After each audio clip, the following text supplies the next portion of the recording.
What's up, guys? Happy Monday, if there is such a thing, but I'm starting a new segment called Kitchen Table Talk. It's basically all sports news from that day in one fell swoop.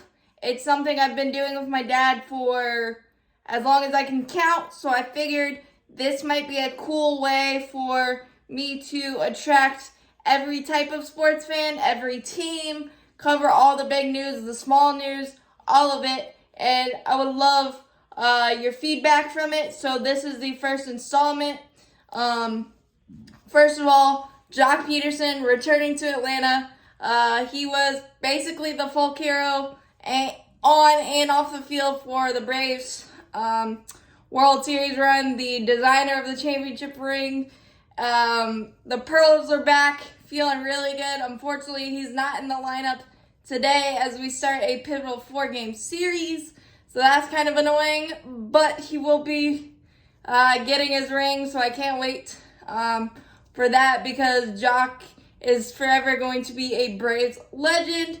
Other news for the Braves, we sent Cruz out because we had to adhere to the 13 pitcher rule that is constituted now. So we brought up first baseman Mike Ford. He could pinch it, even though that's very rare, but he could also start at DH with the tough lefty. Maybe give Matt Olson a breather here and there because we are starting a stretch of 30 games in 31 days. So that is pretty pivotal there. Other interdivision news, the Mets signed former Brave outfielder Ender Inciarte, who was recently released from his contract with the Yankees. If he makes an appearance with the Mets at some point this season, he will make $1.1 million. And if you are a Braves fan, you know Ender Inciarte is going to come up with a big hit or big homer if he ends up in a Mets uniform at some point this year. Just how it goes. Jeff McNeil did leave today's game with a hamstring injury. That could be a big blow for the Mets. Max Scherzer is preparing for a rehab start. Likely going to throw 60 to 70 pitches and could be back as soon as Sunday. So the NL East race that's gotten tighter because of the Braves' hot streak recently has gotten extra spicy lately. Manny Machado, who suffered that ugly-looking high ankle sprain yesterday in the game against the Rockies, stepping on the Rockies' first baseman. Ugly high ankle sprain. He is not in the lineup against the Diamondbacks tonight, so that's a big blow. So that basically covers your MLB for today. The Warriors celebrated their championship, and Steve Kerr enlightened us about Kenny Atkinson declining the Hornets job, which stings for me being a Hornets fan.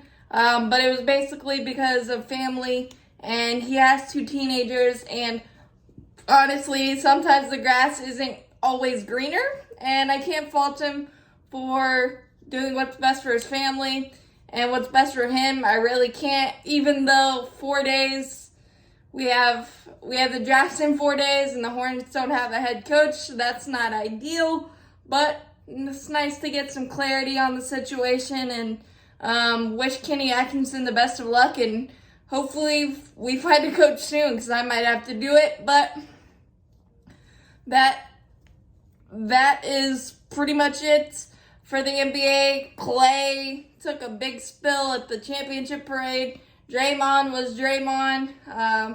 They joked and made fun of Steph for his emotions after the Game 6 win, which not surprising. But they enjoyed themselves very, very much, and congratulations to them on their 4th title. A mini dynasty. So that was really good for them. Matthew Fitzpatrick celebrating his epic U.S. Open final round. Just got some great muscle memory there. 17 of 18 greens at that place. That is absolutely phenomenal. I feel for Will Zalatoris because he's been so close. Literally 4 strokes, probably from 3 majors, but that's the heartbreak of golf. But he was super, super classy about it. He went up to Matthew Fitzpatrick's parents and said,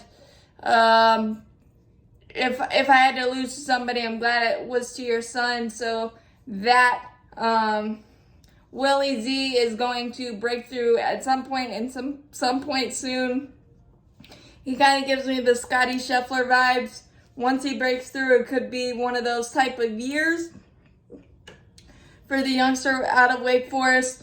Scottie Scheffler passed the 13 million mark in earnings, which is the most for a golfer in a season since, I believe, Jordan Spieth in 2015. So Scottie Scheffler is continuing his torrid and amazing pace.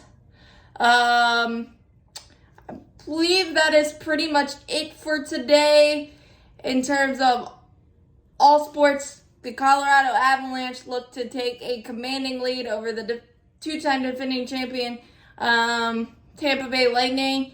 I honestly think the Avalanche are going to win in 5 because they just have everything and they are living up to their name, avalanching the best goaltender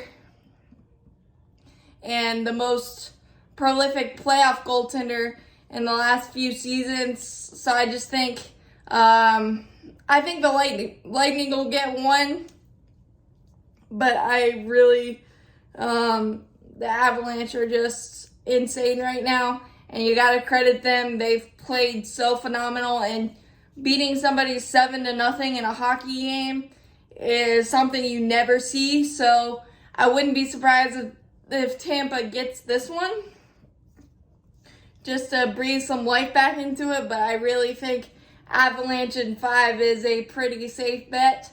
In my opinion, really, really quality stuff there. So we'll see if the Tampa can dig deep and get themselves back in the series. But I believe that is it for today for the Kitchen Table Talk. I hope you've enjoyed. And if I missed anything from today, I will add it in for tomorrow. But please subscribe, please comment, please like.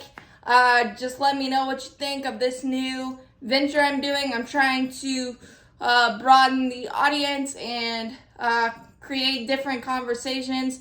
As always, go Braves. As always, Buzz City All Flag, go Hornets, go Hurricanes, go sports in general. But let me know what you think. Appreciate it, guys.